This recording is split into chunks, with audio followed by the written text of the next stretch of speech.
Have you ever regretted losing your temper with someone? Have you felt that by reacting in anger, you lost more than you gained? The truth is, most people live as prisoners of their own impulses. They believe they must respond to every offense, fight back at every provocation, and prove strength by shouting. But just what if I told you that true power lies in not reacting? That the most transformative force isn't in your response, but in your silence? The ancient Stoics uncovered a forgotten art, the art of winning without fighting, of silencing the ego, of turning anger into clarity. And today you're going to learn how to apply that ancient wisdom in a world that lives on edge. Stay with me until the end, because what you're about to discover isn't theory. It's practical tools for building a mind as solid as stone. Each section will show you that emotional intelligence doesn't come from instinct, but from conscious choice. And most importantly, you'll learn how to become untouchable in the face of the very people who try to provoke you. This video isn't about ignoring pain, it's about mastering yourself through it. So before we begin, hit the like button, subscribe to the channel if you're looking for wisdom that actually works, and share this video with someone who gets triggered too easily. Now, take a deep breath, silence the noise around you, and join me on this Stoic journey of self-mastery and inner victory. Most people think that losing their temper is just a natural, inevitable reaction to provocation. But what they don't realize is that every time they react impulsively, they're handing over the keys to their mind, to the very person who triggered them. Anger is not just an emotional explosion. It's silent permission for others to control your energy. And the more you react, the further you drift from self-mastery. Stoic philosophy reminds us, every uncontrolled reaction is a disguised form of submission. Marcus Aurelius once wrote, "The best revenge is not to be like your enemy." Behind its simplicity lies a deep principle of personal power. True strength isn't found in retaliation, but in remaining firm, like a rock unmoved by the wind. When you don't react, it doesn't mean you lost. It means you won by not allowing others to invade your peace. That's the art few have mastered, winning without raising your voice. Uncontrolled anger robs you of clarity, distorts your judgment, and leads to decisions you'll probably regret. It's like burning down your house to kill a fly.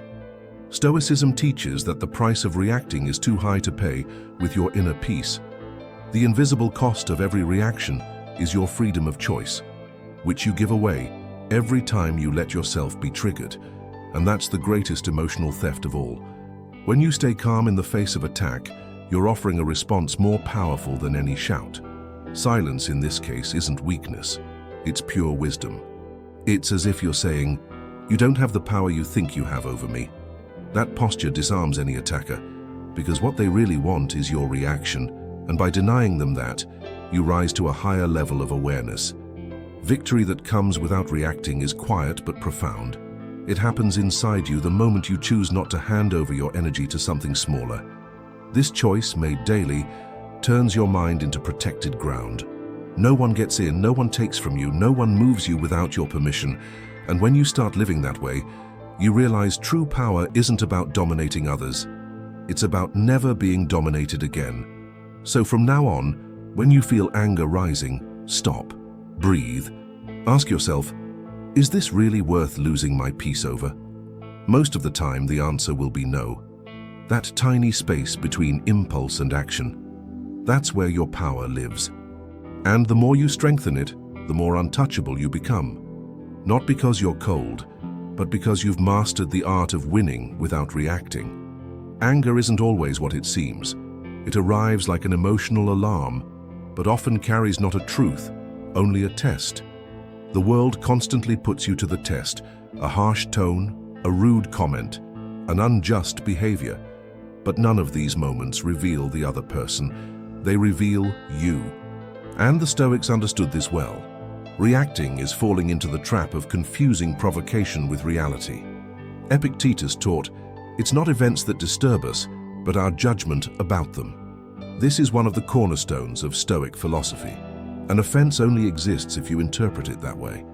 An insult only hurts if you decide to carry it. Anger only rises if you accept the other person's script. When you change your perception, you turn an attack into an opportunity for inner strength. Imagine someone yells at you. Their goal is to destabilize you, but you remain calm. In that moment, you've passed the test. Not because you ignored it, but because you refused to let their energy invade your space. That's emotional intelligence in action, a conscious decision not to participate in someone else's drama.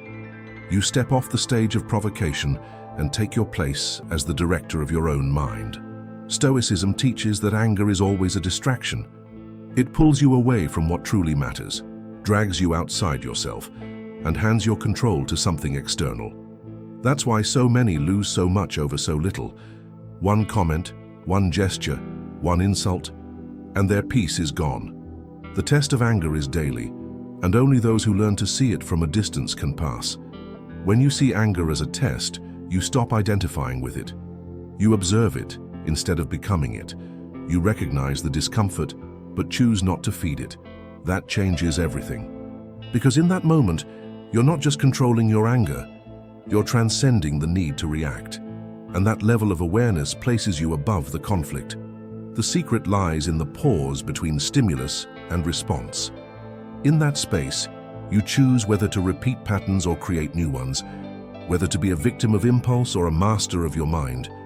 Stoicism isn't about suppressing emotion. It's about understanding what emotions are trying to teach you and answering with wisdom, not instinct. That's when anger stops controlling you and starts serving your growth. There's an invisible space between what happens to you and how you respond, and within that space lies your freedom. The Stoics called this the conscious pause, a sacred interval between external stimulus and internal response. Most people rush through this space, reacting automatically as if they're slaves to emotion. But the wider that gap becomes, the greater your power over yourself. Viktor Frankl, deeply influenced by Stoicism, wrote, "Between stimulus and response, there is a space. In that space is our power to choose our response. In our response lies our growth and our freedom." That truth is both profound and practical. When you learn to expand that space, you begin to see triggers with clarity, not as commands. You stop reacting like a reflex and start responding like a master. Stoic practice teaches us to cultivate that space daily. How? By observing, by training, by pausing before we act.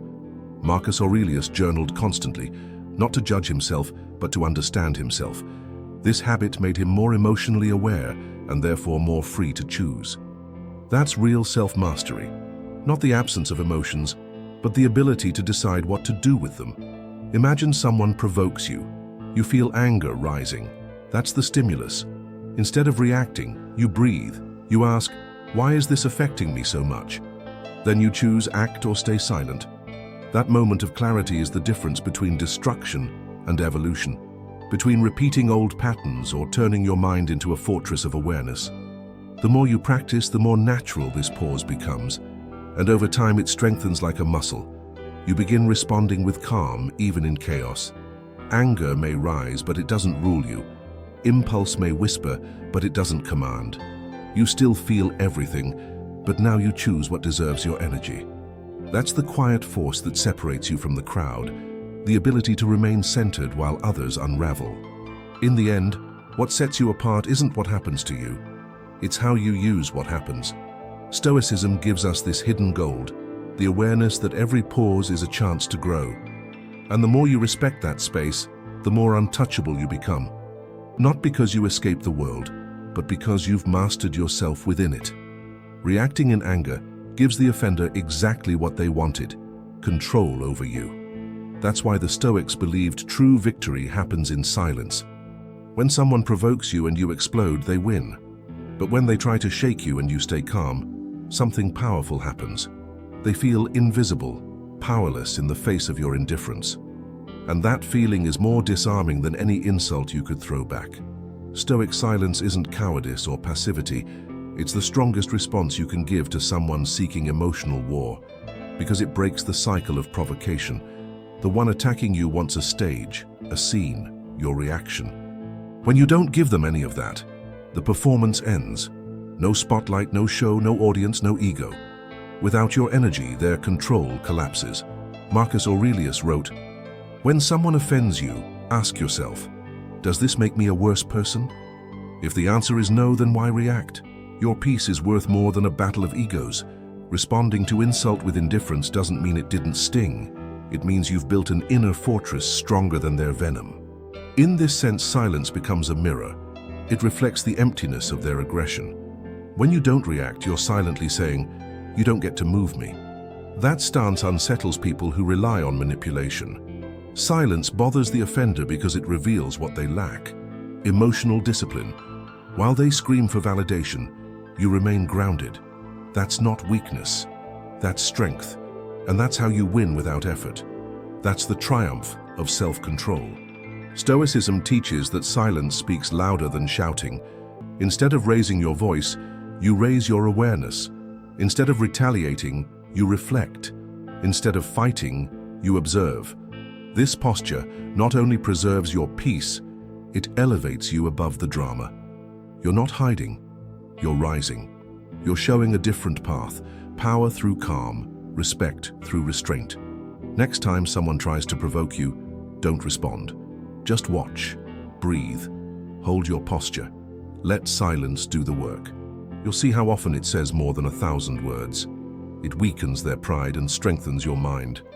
In the end, it's not the loudest person who's right.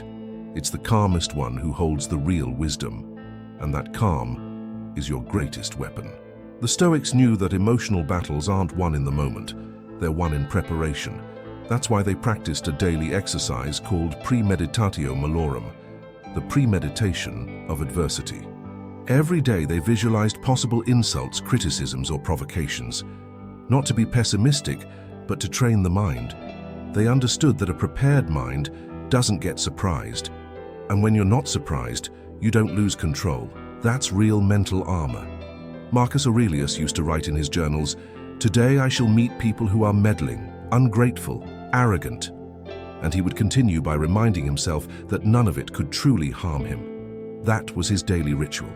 By anticipating what could go wrong, he was never caught off guard. His mind was already armored with reason. So when anger came knocking, it found a wall of awareness waiting. This practice is powerful in everyday life. You already know who might trigger you, which situations make your blood boil, what tones or gestures hit your nerves. So, anticipate, visualize, rehearse your calm. That's not avoidance, that's strategy. When the moment arrives, your mind will recognize it like a well-rehearsed scene, and you'll choose a wiser response. Impulse loses its grip when awareness shows up first. Training your mind before the battle also means anchoring yourself in inner values. Ask yourself, what matters more, my peace or a quick comeback?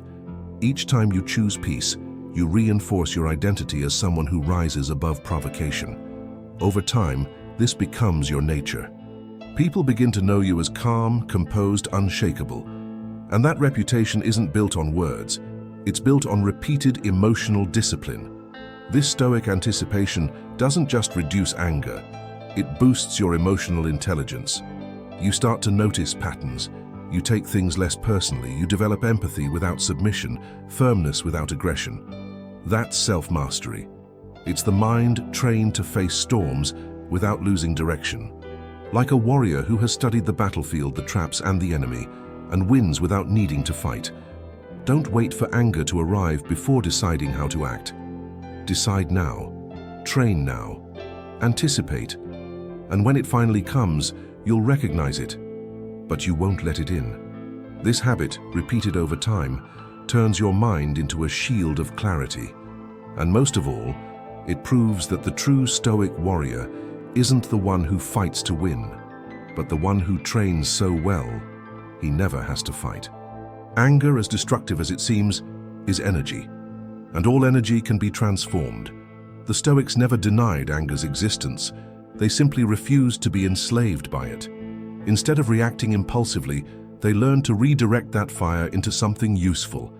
This is emotional alchemy, taking what could break you and turning it into your strength. Offense becomes fuel, pain becomes power, attack becomes a push forward. Seneca wrote that no passion is more eager and unruly than anger. But he also knew that once tamed, that same force could become disciplined action. When someone provokes you, you have two choices: waste your energy fighting them, or invest that energy in building something they'll never have: self-mastery. Every insult can be a silent training ground where your inner strength is forged. Transmuting anger into inner strength requires conscious effort. When something hurts you, pause and ask, what can I learn from this? How can I grow from it? That shift, and from external to internal focus, is what turns emotional victims into masters. You stop asking, why did they do this to me? And start asking, what can I do with this now? That question alone changes everything. Instead of answering with words, train, read, build, meditate. Channel the fury into something productive. That's not weakness, it's emotional maturity. The Stoics did this daily. They wrote about their struggles, reflected on their reactions, and built mental routines that gave meaning to their pain. Nothing was wasted. Everything was transformed. Pain became discipline, and discipline became peace. Over time, this transformation becomes second nature. You realize you no longer need to retaliate because you've risen above the level where that reaction makes sense. While others fight to hurt, you grow in silence. The storm that once drowned you now drives you. It doesn't break you, it propels you. The offense no longer blocks your path, it becomes part of your ascent. The key lies in changing the question, not, why did this happen to me, but, how can I use this? That shift turns what looked like an end into a beginning. The Stoics taught that what matters isn't what happens, but what you do with it. And when you learn to turn offense into fuel, nothing can hold you back. In a world that praises the loudest voice, choosing calm is an act of quiet courage. The Stoics understood that staying composed isn't weakness, it's one of the rarest and strongest forces. While many confuse aggression with strength, Stoic philosophy reveals the opposite. True power lies in not reacting, in remaining steady in the face of chaos. That is the invisible victory few recognize. But the Stoics lived by it. Seneca wrote, "Nothing is more admirable than remaining calm amidst a storm."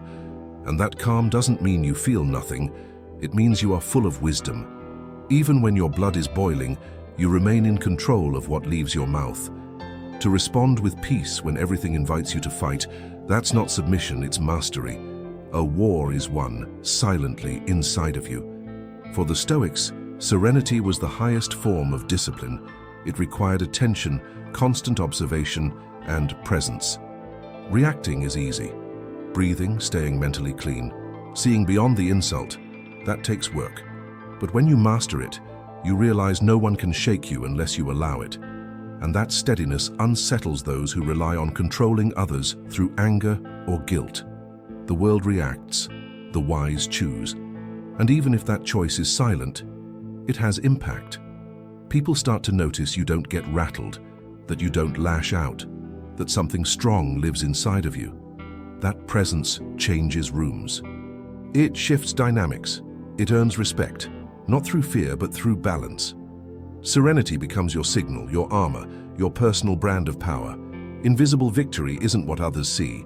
It's what you feel when you go to bed at night, knowing you were greater than the impulse. That you didn't lower yourself, that you didn't enter battles just to defend your ego, that you chose clarity over conflict, and that feeling is worth more than any applause. It's the proof that you're growing into someone who leads themselves. The Stoics didn't chase status, fame, or attention. They chased virtue, and serenity is one of its purest forms. When you learn to cultivate it, you begin to understand. Real courage isn't shouting back. It's standing tall without moving, being the rock in the crashing waves. That's the kind of victory no one sees, but it changes everything inside of you. Becoming unshakable doesn't happen by accident. It's a mental state built day by day through intentional habits. The Stoics believed that self-control was like a muscle. The more you train it, the stronger it becomes. To achieve this, they developed daily routines of reflection, inner vigilance, and the practice of reason. Emotional stability isn't a gift, it's a craft. A quiet, invisible, life-changing discipline. One of the most powerful Stoic habits was journaling. Marcus Aurelius wrote every morning and night, reviewing his thoughts, mistakes, and inner victories. This wasn't just a mental exercise, it was a mirror for the soul. He identified emotional triggers, anticipated challenges, and reinforced his mind with wisdom. It was like having a conversation with his highest self before the emotions of the day had a chance to take over. Another key practice was evening reflection. Before sleep, the Stoics reviewed their day. Where did I lose my temper?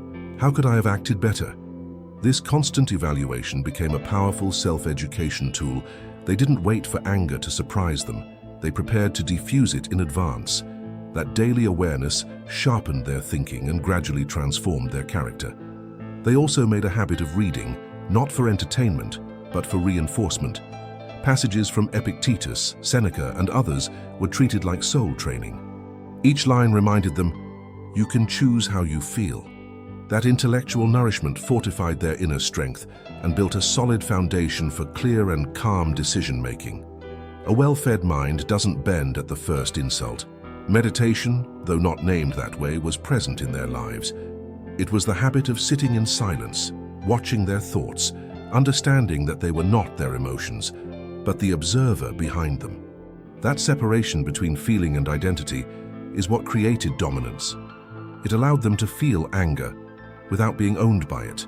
They became the sky watching the storm, untouched by it. When these habits are lived consistently, something remarkable happens. Your mind becomes a fortress. You no longer react on impulse. You respond with wisdom. Emotions may come, but they don't rule. And this stability, built silently each day, becomes your power, a strength no one sees, but everyone feels. That is the Stoic legacy. To cultivate in silence a force within that nothing can shake. Do you see it now? Anger was never the real enemy. The true enemy was the illusion that reacting means winning. But now you know, every time you stay calm, you're winning. Not over them, but over yourself. And that is the hardest, most noble, most transformative victory of all. It doesn't happen in front of an audience. It happens in silence, under the watchful eye of your own conscience. The Stoics showed us, your mind doesn't have to be ruled by emotion. It can become a temple of reason, clarity, and unshakable peace. So next time anger comes knocking, don't answer it with shouting. Answer it with presence, with training, with wisdom. Because every time you choose not to react, you're planting a seed of discipline. And over time, you'll harvest something rare: self-respect, true mastery, peace that no one can steal. If this message helped you see anger in a new light, click the like button right now. It tells me and the algorithm that this message matters. Subscribe to the channel for more insights like this, and share this video with someone who needs to learn how to win without reacting.